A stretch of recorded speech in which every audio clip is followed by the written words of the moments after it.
prepare for a civil war. These are the words of Joseph Okechukwu. He is warning Nigeria that you should make contingency plan because these guys who are ruling or in charge of you have sold their soul to the devil and they don't care if they throw this country into a civil war. So guys, continue to listen to Joseph Okechukwu. Hi everyone, I hope you're all doing great today. Okay, so I sincerely hate to be the bearer of bad news, but I have to say it to Nigerians as it is. If you are in Nigeria and you know you're going to be in Nigeria during the 2027 elections, please make contingency plans. From everything that I have seen, and if you know me, you know I have a very strong background in research and I don't say things carelessly, right? From everything that I have seen, we are on our way to a very messy, nasty, ugly civil war in Nigeria in 2027.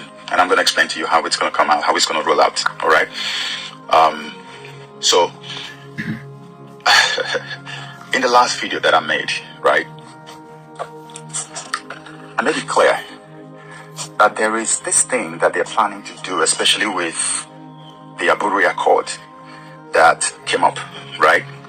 And so the plan was that while they're talking about Aburi, and BBC is also planning to release their documentary about surviving Biafra, which is a very weird, nasty title. I don't even know why. Maybe they're saying how Biafrans survived Biafra or something else. If it is something else, well, let them release it. We're waiting for them. But you can imagine all of this happening at the same time. Yakubu Gowon released the book, and then BBC is about to release a documentary, and then we have all the talk about Aburi all over the media, and that showed me and proved to me that they are basically heading towards a restructured Nigeria. Because I've always said to people that Tinubu is the kind of president that does not want anybody to take power from him so that he becomes lower. Once he has hit that level in his life, he doesn't want to be anything lower again. Is it that he is a live president, or he divides Nigeria in such a way that every single region has its own thing? Whatever you have in your region, you have it. That probably even explains why the borrowing, the out of mind borrowing, like I've never seen. Did you see the report that everything he has borrowed in 2 or 3 years is basically what Nigeria was supposed to have borrowed, something that Nigeria hasn't borrowed in 55 years. This is the worst we have ever seen in the history of Nigeria. The man is just on a borrowing rampage. And nobody's seeing what he's doing with all this money. So basically, he's just investing all these things in his region so that after the restructuring process, whatever he has put inside the Yoruba land stays in Yoruba land. And then whatever the Easterners have got, they just manage it like that. And whatever the North has got, they manage it like that. And then the power of the presidency is weakened completely. This is what they are planning to do. But right now, as I make this video, there is a very strong opposition to that. The overlords, the puppet masters, the cabals, the voodoo masters and the native doctors around, and all the praise singers, okay, around this man are telling him to go on, Baba, that there is no problem. Is it not to you? How yes, there will be a few protests here and there, and then some people will die, and you will still be there in power. That's what is going on. And the Nigeria that I see today is not the Nigeria of 2023. Anybody who is not seeing that, the person is absolutely blind. Even cowards today are roaring like lions. And they're not doing it to make sound effects. Something has broken on the inside of every single Nigerian, and now it is a battle to the finish. Nigerians, as far as they're concerned, are now saying, you know what? It is now or never. If we die, we die.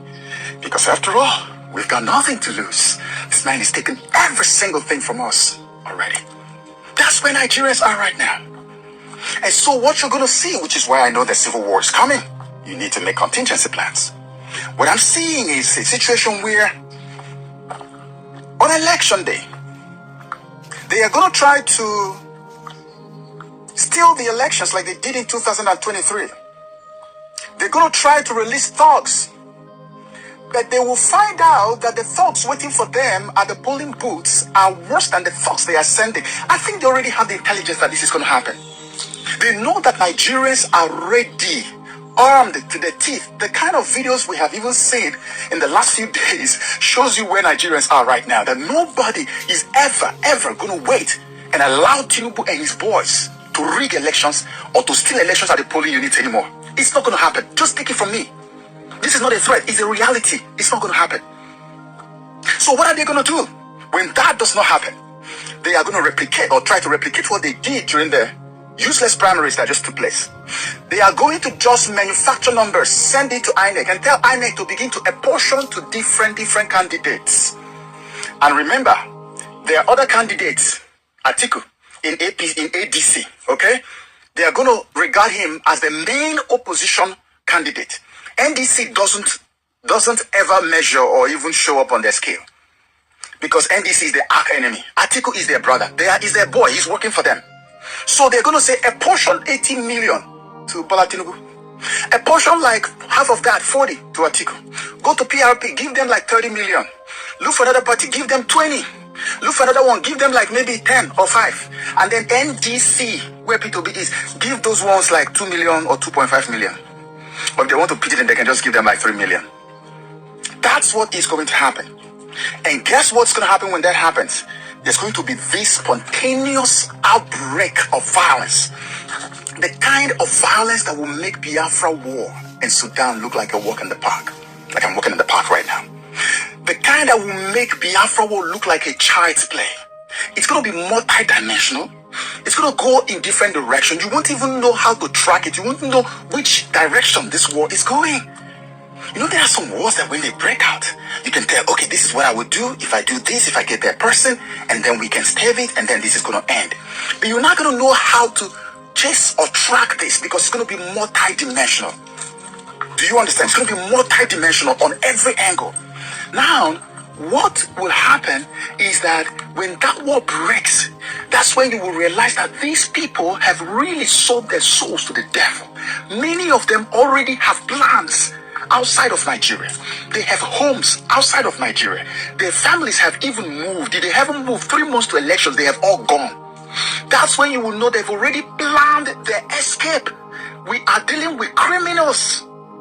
Criminals who have no love, no hope of ever doing anything good for Nigeria other than using Nigeria as a token to enrich themselves. Nigeria is a collateral for stealing from the whole world and leaving the unborn generation in debt. They have no heart, no soul, no conscience. Every ounce of conscience in them has been extracted when they sold their souls to the devil. That's why Tinubu is claiming to be a Yoruba man. He's from Yoruba land. Oyo State, 46 children with their teachers still in captivity. The teacher was beheaded, videoed, and shown to the whole world. The woman had a baby on her back and was pleading for help. No presidential broadcasts. No official presidential statement from either the president or any one of his aides. And they are all Yorubas. Can't you see? It's not even about the tribe now. It's about the master they serve. The devil that they serve does not know tribe or religion or tongue. That's why they want to start the war, to reduce population. They know that what they're about to do will start war, and they will start it. That's why I'm telling Nigerians, make contingency plans. By every indication, what I see is a very nasty, messy civil war. But whichever way it goes, God will give us victory, and at the end of the day, we will come out on top, and they will be the biggest losers. Prepare. The hour has come. Now you got the message from Joseph Okechukwu. Are you ready? Are you making your contingency plan? Because these guys who are ruling you, they are always ready. They have houses, mansions outside the country. They even have private jets. So when it happens, they will be gone. Then you that are supporting and singing praises to them, you going to be the one that will be here and fighting the war. And that will be your diamonds. So I'm keep telling you guys, man, stop eating the rice, stop taking the drink, stop taking the money, stop dancing with them, and stop supporting them, because when it all boils down, you're going to be the one that will suffer. I promise you. So guys, share this video and follow this page so that together we can take this media to a new dimension with the truth, the whole truth, and nothing but the truth. Thank you and God bless you all.